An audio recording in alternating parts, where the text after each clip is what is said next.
Welcome to my YouTube channel Bachelor and Master English. Are you new to this channel?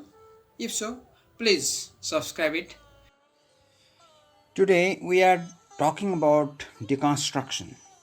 The origin and originator of deconstruction, or the father of deconstruction, is French philosopher Jacques Derrida.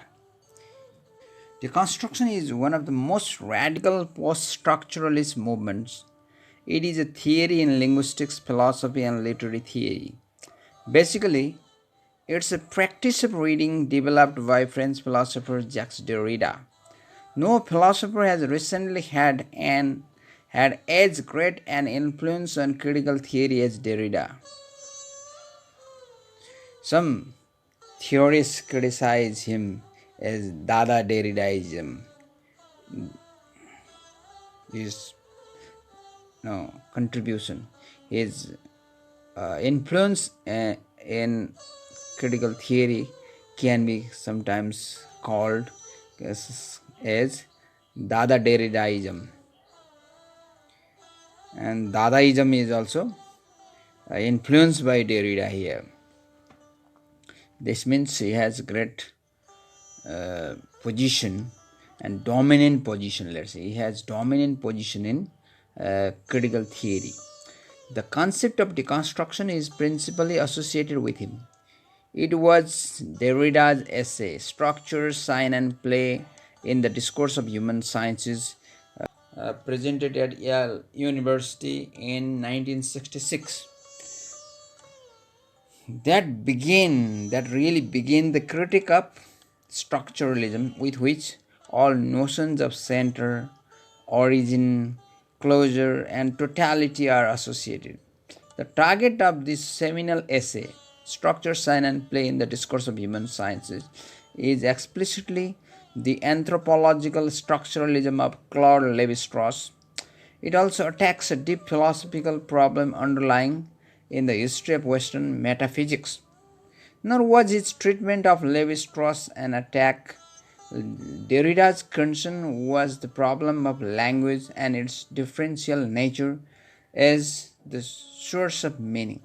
Thus, deconstruction is a philosophy of meaning, since it is a form of textual analysis, usually combined with theoretical revision. Post-structuralism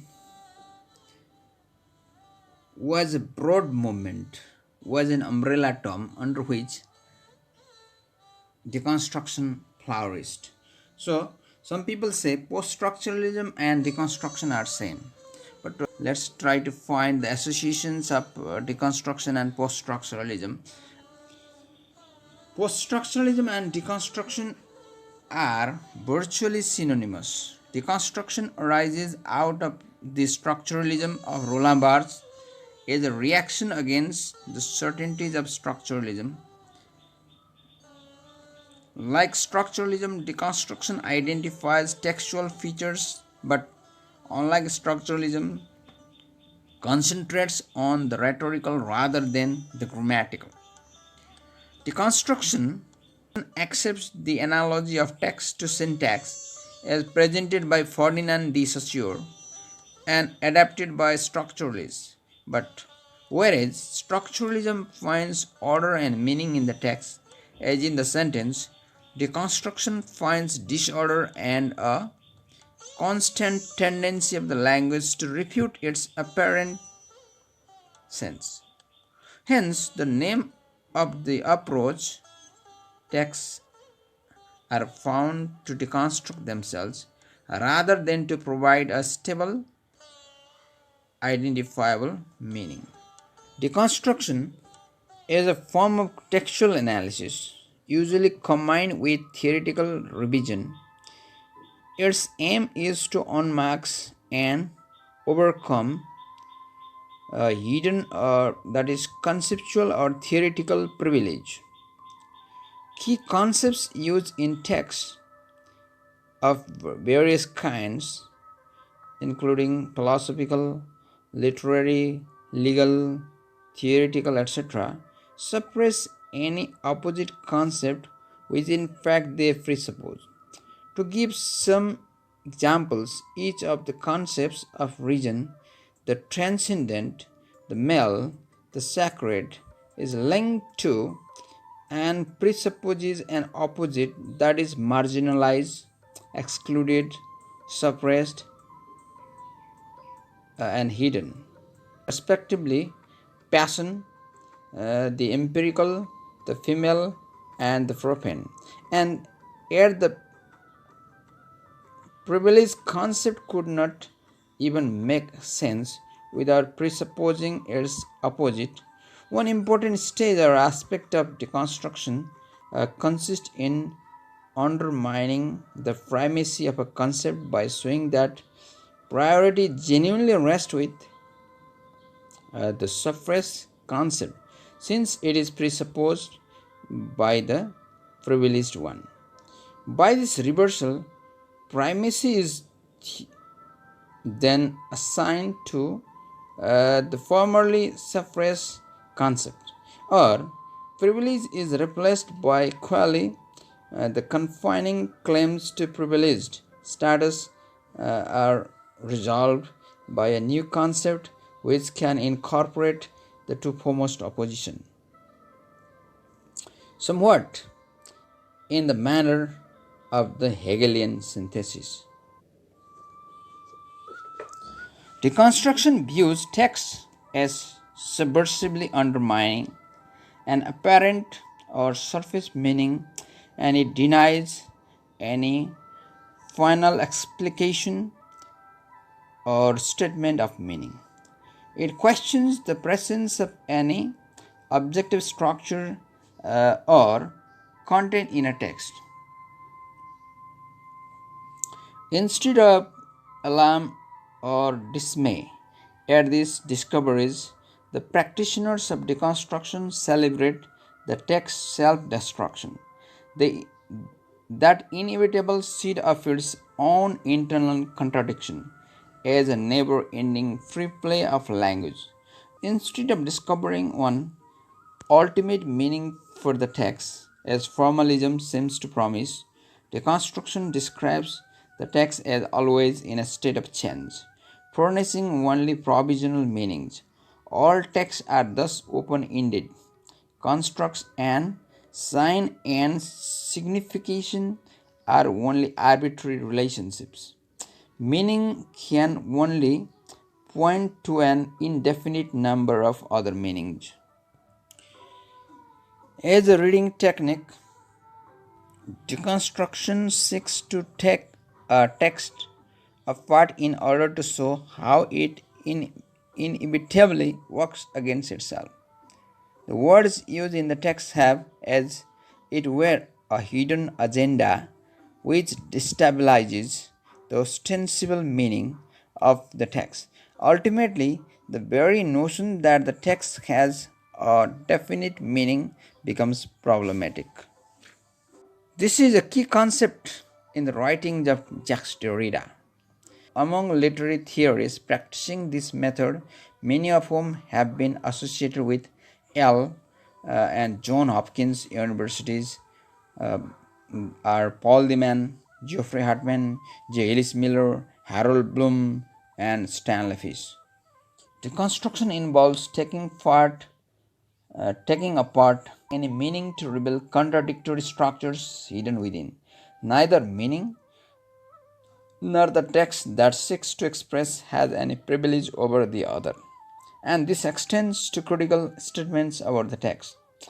The break with structuralism is profound. Structuralism claims kinship between systems of meaning in a text, and structuralist theory itself both would reveal the way human intelligence works. When deconstruction denies connection of mind, textual meaning, and methodological approach, it represents for structuralists only nihilism and anarchy. It has appeared that way to many others as well. Further, deconstruction opposes logocentrism, the notion that written language contains a self evident meaning that points to an unchanging meaning authenticated by the whole of Western tradition. It would demythologize literature and thus remove the privilege it has enjoyed in academy. In deconstruction, knowledge is viewed as embedded in text, not authenticated within some intellectual discipline. Since meaning in language shifts and remains indeterminate, deconstruction deconstructionists argue that all forms of institutional authority shift in like manner. Since there is no possibility of absolute truth, deconstructionists seek undermine all pretensions to authority or power systems in language. The most important figure of deconstruction has been French philosopher Jacques Derrida, because he is called the father of deconstruction. His philosophical skepticism became widely adopted when his work was translated in the early 1970s because of the academic location of many other deconstructionists. At the time, deconstruction uh, came to be known by some as the L school of criticism. Derrida claimed that the Western tradition of thought refreshed meaning by refreshing the limitless vitality of language and by moving some thought to the margin.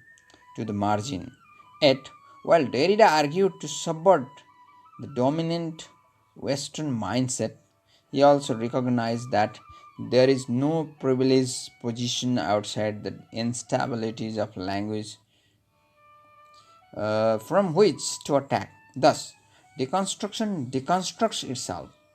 In a self contradictory effort, it manages to leave things the way they were, the only difference being our expanded consciousness of the inherent play of language, play of signifiers as thought. The major attacks on deconstruction have responded to its seeming lack of seriousness about reading literature, and more seriously, to its refusal to privilege such reading as an act at all. Its opponents feel that it threatens the stability of the literary academy, that it promotes philosophical and professional nihilism, that it is too dogmatic, that it is willfully obscure and clue ridden, and that it is modestly responsible for the heavy emphasis on theory over practical criticism.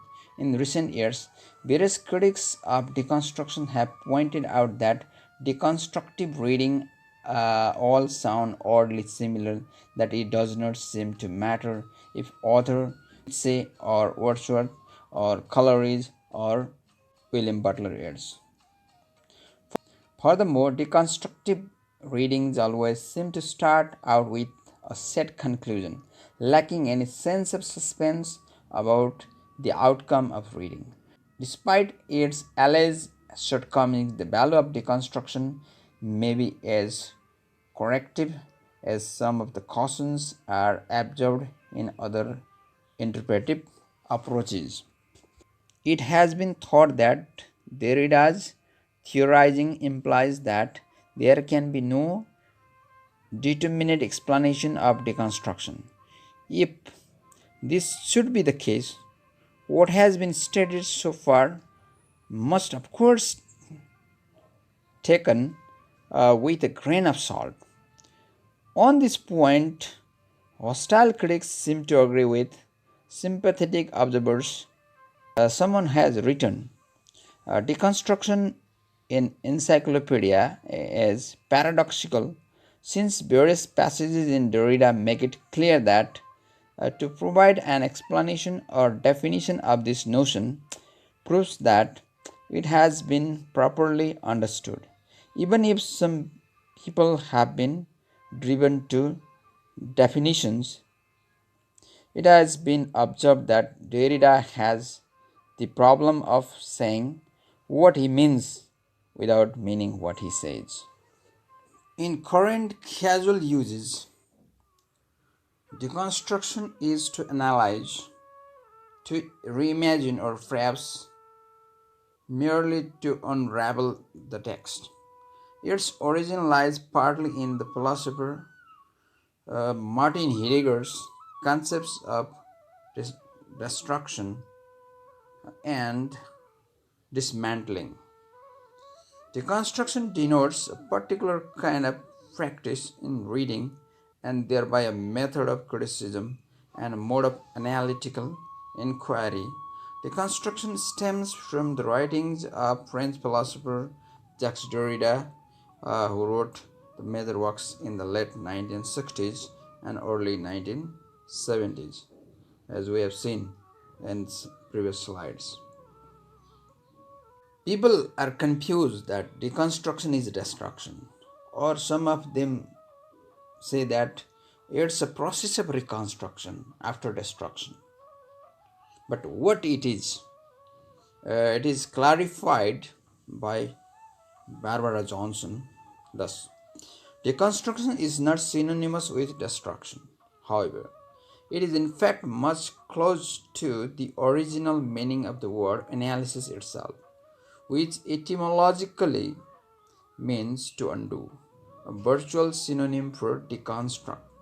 The deconstruction of a text does not proceed by a random doubt or arbitrary subversion, but by the careful teasing out of warring forces of signification within the text itself. If anything is destroyed in a deconstructive reading, it is not the text, but the claim to unequivocal domination of one mode of signifying over another. A deconstructive reading is a reading which analyzes the specificity of a text's critical difference from itself. Deconstruction is a school of literary criticism that suggests that language is not a stable entity, as we have already discussed about this, and that we can never exactly say what we mean. Therefore, literature cannot give a reader any one single meaning because the language itself is simply too ambiguous. Deconstructionists value the idea that literature cannot provide any outside meaning. Text cannot represent reality. Thus, a deconstructionist critic will deliberately emphasize the ambiguities of the language that produce a variety of meanings and possible reading of a text. Structuralism brought valuable objectivity into literary analysis, but at the expense of the total neglect of an author's individuality, the social context, and the varying historical situation.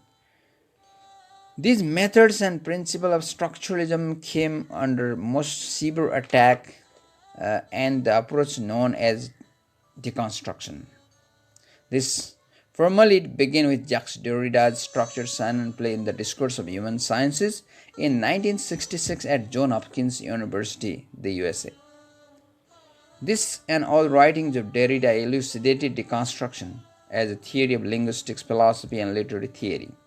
Derrida's projections were to expose and undermine the metaphysical assumptions involved in all positive systematic attempts to ground knowledge, especially in academic disciplines such as structuralism. In general, deconstruction is a philosophy of meaning, how meaning gets produced by writers, texts, and readers. Extending the philosophical excursion of Nietzsche and Heidegger, Derrida criticizes the entire tradition of Western philosophy's search to discover the essential structure of all knowledge and reality. According to Derrida, all texts are based on hierarchical dualisms, where an element is as essentially true. All systems of thought have an assumed center or Archimedean point upon which they are based. In a deconstructionist reading, this unconscious and unarticulated point is revealed. And in this revelation, the binary structure upon which the text rests is imploded. Thus, what appears stable and logical is revealed to be illogical and paradoxical. To a deconstructionist, meaning includes what is left out of the text silenced by it, because Deconstruction is an attack on the very existence of theories and systems. Its exposition by Derrida and others purposely resists logical definitions and explanations, opting instead for linear presentations based on extensive wordplay and puns. Deconstructionists tend to concentrate on close readings of particular texts. Their grappling with closed chamber of graphocentric text reveals how it leads to the path of deconstruction by its play of genre, grammar, rhetoric, tropes, and other things employed to construct it. Moreover, this grappling also shows how the text refers to other texts. Deconstruction attacks every field of knowledge at the same time. It is perhaps the reason why Derrida's writings have had profound influence on many different fields of knowledge in American academia.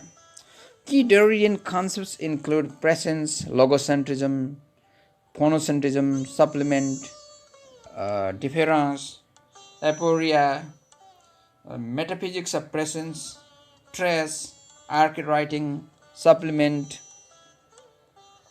and so on.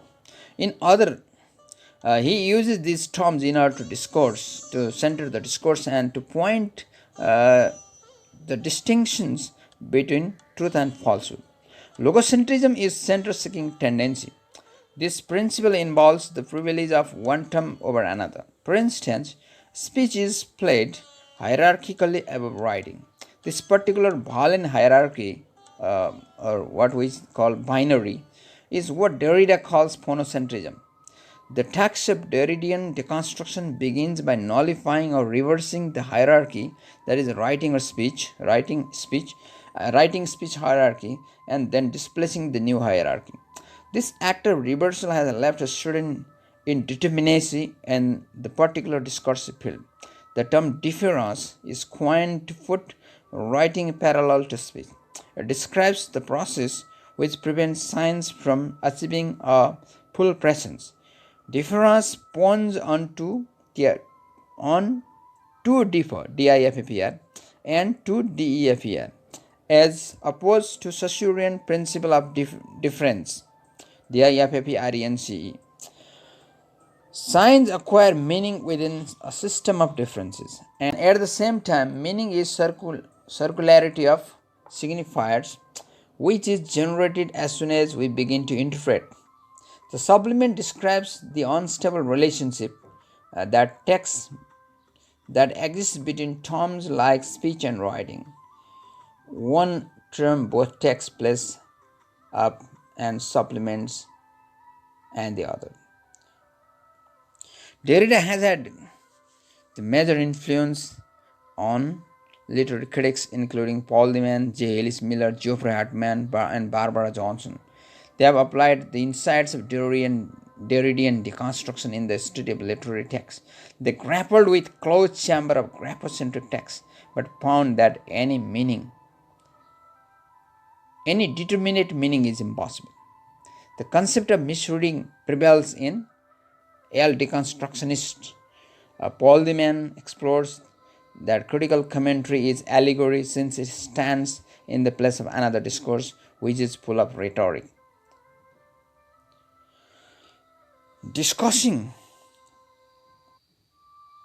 deconstruction as a strategy of critical questioning directed towards exposing unquestionable metaphysical assumptions and internal contradiction in philosophical and literary language cannot be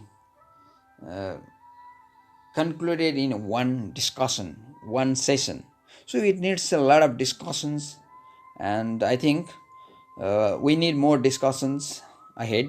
But today I have to conclude my session, and before I conclude my session, my discussion, I would like to request you to subscribe, like, and share my channel. And if you have any queries, you can comment. You can put comments on my comment box. Thank you very much.